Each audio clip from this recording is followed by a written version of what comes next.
और उससे पता चला कि 3 हफ्ते में चाइना को हरा सकते हैं ये तीनों मुल्क। बट उसमें इंडिया वाज नॉट फैक्टर्ड इन। मतलब जो वॉर गेम्स किए उन्होंने ये नहीं कोशिश की कि अगर इंडिया भी is a player in this तो शायद वो 3 हफ्ते के बजाय 2 हफ्ते में हरा दे चाइना को। और it is also excluding China from this area diplomatically. So that is इसलिए मुझे बहुत पसंद है। This is a master stroke कि भारत की सोच वाले हैं, ये आरएसएस के लोग हैं, ये वाजपेयी वाला बीजेपी नहीं है, ये मोदी का बीजेपी है। तो इसके बारे में हमारी स्ट्रेटेजिक क्लैरिटी होनी चाहिए, बड़े where we stand and where we have to go. ठीक है, फॉरेन पॉलिसी पर स्ट्रेटेजिक क्लियरेंस की जरूरत है। नाज़रीन, डिस्कशन का सिलसिला जारी है, यहाँ वक्त हुआ एक ब्रेक का। National security strategy of the US आई है 12 अक्टूबर को। उन्होंने 2 बातें वाज़ेह कर दी हैं कि उनका स्ट्रेटेजिक पार्टनर इस खित्ते में हिंदुस्तान है, देयर बेस्ट फ्रेंड उनका, और उनका सबसे खतरनाक जो दुश्मन बकौल उनके वो चीन है। को भी बोलेंगे अगर हमारा इकोनॉमिक आउटलुक 8 है तो 8 है, अगर हमारा इकोनॉमिक आउटलुक दुनिया में सबसे ज्यादा है तो है। अगर इंडिया का it's not a decade of the century, it's not a decade of India, it's the century of India. अगर ये है तो ये है। This is what the world is acknowledging today. ये हम नहीं कह रहे। की मिली वो ये कि जी आप लोग जो है fastest growing economy G20 group में बनने जा रहे हैं इस साल। तो सर कुछ मोदी जी से कहिएगा, जरा इधर भी 1-2 थैले दे दें।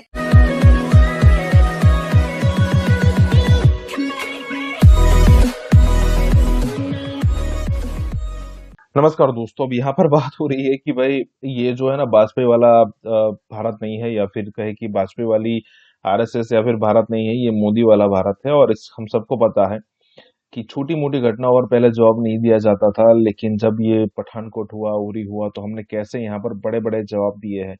लड़ाई या फिर युद्ध की तो बात ही नहीं है, लेकिन बात दरअसल यहाँ पर ये है कि इंडिया का एटीट्यूड अब कैसा हो गया है। चाहे वो जयशंकर साहब की बात हो, या फिर मोदी की बात हो, या फिर अमित शाह की बात हो, चाहे वो 370 हटाना हो, चाहे वो राम मंदिर की बात हो, चाहे भारत के अंदर डेवलपमेंट की बात हो, ये सारी सिचुएशन यहाँ पर गौर करने वाली ये है कि पाकिस्तानियों को अब सूझ नहीं रहा है, पाकिस्तानियों को पता नहीं चल रहा है कि अब स्ट्रेटेजी कौन सी अपने। क्योंकि एक तरफ वाजपेयी थे जिनको पता भी नहीं चला था कि भाई कारगिल हो गया, और जब पता चला तब जाकर कुछ करना पड़ा। और यहाँ पर इतनी अग्रेसिव गवर्नमेंट है कि भाई पाकिस्तान को सोचने का भी मौका नहीं मिलता। इसी के साथ ये वीडियो शुरू करते हैं। भारत की सोच वाले हैं, ये आरएसएस के लोग हैं, ये वाजपेयी वाला बीजेपी नहीं है, ये मोदी का बीजेपी है। तो इसके बारे में हमारी स्ट्रेटेजिक क्लैरिटी होनी चाहिए, बड़े where we stand and where have. National security strategy of the US आई है 12 अक्टूबर को। उन्होंने 2 बातें वाज़ेह कर दी हैं कि उनका स्ट्रेटेजिक पार्टनर इस खित्ते में हिंदुस्तान है, देयर बेस्ट फ्रेंड उनका, और उनका सबसे खतरनाक जो दुश्मन बकौल उनके वो चीन है। तो आप क्लियर कर लें। जहां तक सीपैक का ताल्लुक है, उसमें नालायकी भी शामिल थी हमारी तरफ से, और उसमें कोविड भी शामिल था, और उसमें जो सिक्योरिटी इश्यूज थे कि 1 साल में 3 दफा तो हमले हो गए चाइनीज बाशिंदों पर, चाइनीज प्रोजेक्ट्स पर, चाहे वो दासू हो या गवादर हो, या इवन कराची में वो प्रोफेसर्स पर भी हमले हो गए। तो वो हम अपना फुल प्रूफ सिक्योरिटी तो प्रोवाइड करें ना। कल बिलावल से बात की है चाइनीज फॉरेन मिनिस्टर ने, उसने भी ये कहा कि हमारी सिटीजन्स की सेफ्टी की बात हो। शहबाज शरीफ जब गए बीजिंग, शी जिनपिंग ने भी ये कहा। तो ये हमारा फर्ज है कि ये हम एक फुल प्रूफ सिस्टम बनाएं। बाकी नालायकी ये हुई था। आप क्या समझते हैं कि इस सारे सिनेरियो के अंदर इंडिया जो है अपनी इस इंटरनल कॉन्फ्लिक्ट को बचाने के लिए पाकिस्तान के साथ बॉर्डर कॉन्फ्लिक्ट में नहीं एंटर हो जाएगा? नहीं, और उससे पता चला कि 3 हफ्ते में चाइना को हरा सकते हैं ये तीनों मुल्क। बट उसमें इंडिया वाज नॉट फैक्टर्ड इन। मतलब जो वॉर गेम्स किए उन्होंने ये नहीं कोशिश की कि अगर इंडिया भी is a player in this तो शायद वो 3 हफ्ते के बजाय 2 हफ्ते में हरा दे चाइना को। डिफेंस पॉलिसी आए, उसमें इंडिया का खास तौर से नाम लिखा हुआ है। इंडिया के लिए टेक्नोलॉजी देंगे वो 5th जनरेशन फाइटर प्लेन्स की वगैरह। So there are lots of इनायतें बख्शी हैं इंडिया को यूएस के डिफेंस बजट में। लेकिन इंडिया इज तो यूं कहिए कि ये अमेरिका का ऑर्बिट है, इसमें से सऊदी अरब और तुर्की निकलना चाह रहे हैं, और America is sucking India towards it, और it is also excluding China from this area diplomatically. So that is इसलिए मुझे बहुत पसंद है, this is a master stroke कि इंडिया का क्लाउड दूसरे फोरम्स में बढ़ेगा, this countries will vote with India to advance India. जब अगर वो समझ रहे हैं कि the stronger India becomes the stronger our voice can become, ये हमारी आवाज है, तो काफी सपोर्ट मिल जाएगा। So in that sense you could argue के जो इंडिया चाइना का एक कंपटीशन शुरू हो गया है to lead the global south, and diplomatically India is ahead. Exactly. Doctor, मैंने आपसे जो इसके बारे में क्वेश्चन था, वो इसीलिए मैंने कहा कि क्या ये एक लीडरशिप भी इसमें नजर आती है, एक कंट्रीज को लीड करता हुआ, और क्योंकि हम जानते हैं कि जो इंडिया समझता है कि आगे जिस तरह के उनके अज़ाइम है, तो वो तो जाहिर है कि ये एक बेहतरीन मौका था कि इस तरीके से वो अपने आप को रिकग्नाइज करवाएं कि हाँ, हम लीड कर सकते हैं, इतने कंट्रीज के हम लीडर के तौर पर सामने को भी बोलेंगे। अगर हमारा इकोनॉमिक आउटलुक 8 है तो 8 है। अगर हमारा इकोनॉमिक आउटलुक दुनिया में सबसे ज्यादा है तो है। अगर इंडिया का it's not a decade of the century, it's not a decade of India, it's the century of India. अगर ये है तो ये है। This is what the world is acknowledging today. ये हम नहीं कह रहे, हम दुनिया में कहीं नहीं है। देखिए, हर चीज में नंबर 1 2 3 रहना, ऐसी कोई बात नहीं है।